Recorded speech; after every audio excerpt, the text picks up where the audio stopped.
कहीं बाढ़ भूकंप आ रहा है तो कहीं धरती फट रही है, कहीं बारिश के साथ साथ ओले पड़ रहे हैं तो कहीं सूखा पड़ रहा है। क्या यही शुरुआत है धरती के परिवर्तन होने का? उत्तराखंड के केदारनाथ धाम से मिला अशुभ संकेत।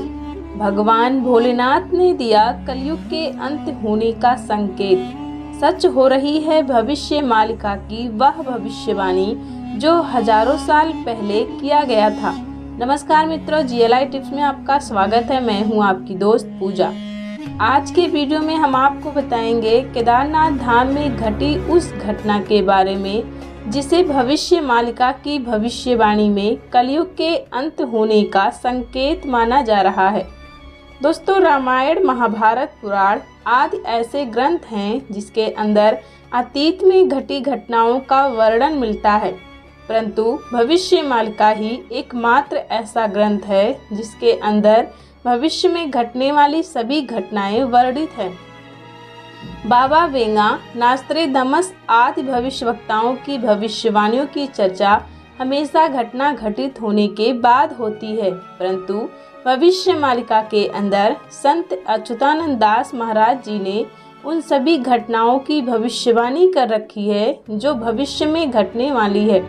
संत अच्युतानंद दास महाराज जी एक ऐसे भविष्यवक्ता हैं जिनकी भविष्यवाणियों की चर्चा घटना घटित होने के पहले होने लगती है। जैसा कि दोस्तों आप सभी को पता है कि केदारनाथ धाम की यात्रा शुरू हो चुकी है, लेकिन क्या आपको पता है कि इस यात्रा के दौरान बहुत सी बाधाएं आईं, जिसके कारण केदारनाथ धाम की यात्रा को भी कई बार रोका गया। हमारे हिंदू धर्म में तीर्थ दर्शन करने की बहुत मान्यता है, जो कि आज से नहीं बल्कि सदियों से यह परंपरा चली आ रही है। हमारे देश में कई तीर्थ स्थान हैं जहां पर दुनिया के कोने कोने से लोग दर्शन के लिए आते हैं। उन स्थानों को लेकर लोगों का मान्यता है कि दर्शन कर लेने से सभी पाप धुल जाते हैं। हमारे हिंदू धर्म में 4 धाम ऐसे हैं जिनकी मान्यता सबसे अलग है: केदारनाथ, बद्रीनाथ, गंगोत्री और यमुनोत्री। सभी यात्री इन चारों धाम की यात्रा को करते हैं, जिसमें से सबसे ज्यादा मान्यता रखने वाला धाम है केदारनाथ धाम, जहां पर सबसे ज़्यादा श्रद्धालु दर्शन के लिए उपस्थित होते हैं। केदारनाथ धाम में भगवान शिव की प्रतिमा के साथ कई ऐसे स्थान भी हैं जिसका दर्शन करने से यात्री परिपूर्ण हो जाते हैं। जैसे कि केदारनाथ धाम के एक तरफ 22,000 फुट केदार पर्वत मौजूद है, दूसरी तरफ 21,600 फुट ऊंचा खर्च कुंड है और तीसरी तरफ 22,700 फुट ऊंचा भरत कुंड नामक एक पहाड़। दोस्तों, और तो और सबसे ज़्यादा केदारनाथ मंदिर की खूबसूरती को चांद लगाता है 5 नदियों का संगम: मंदाकिनी, क्षीर गंगा, मधुगंगा, सरस्वती और स्वर्ण गौरी।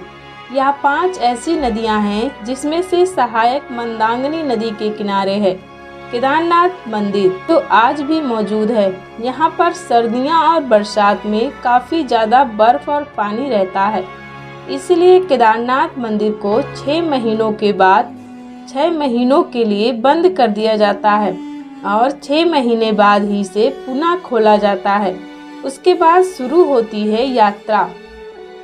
दोस्तों, केदारनाथ की यात्रा करना हर हिंदू का सपना होता है।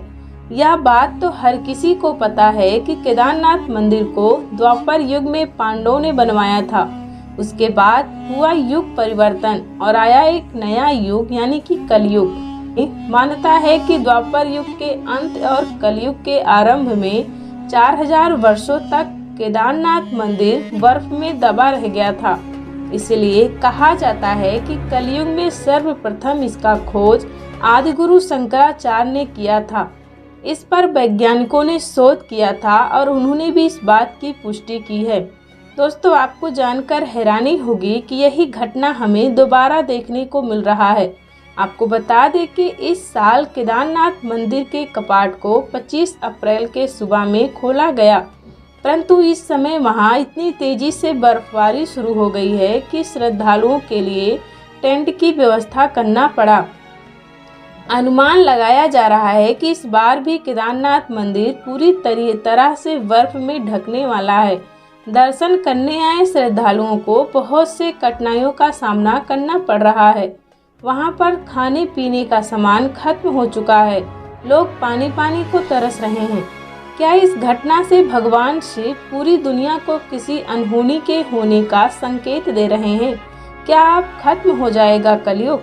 दोस्तों, केदारनाथ मंदिर के खोलने की परंपरा लगभग 6 दिनों से चल रही थी। केदारनाथ मंदिर के खुलने का अनुष्ठान ओमकारेश्वर मंदिर से शुरू किया गया, जहां से पूरी विधि विधान से भगवान केदारनाथ को सजाकर गादी में निकाला गया, जिसके अंदर लाखों करोड़ों श्रद्धालु सम्मिलित हुए। 4 दिनों के बाद केदारनाथ की गद्दी केदारनाथ धाम तक पहुंची और पूरी विधि विधान के साथ मंदिर के कपाट को खोला गया।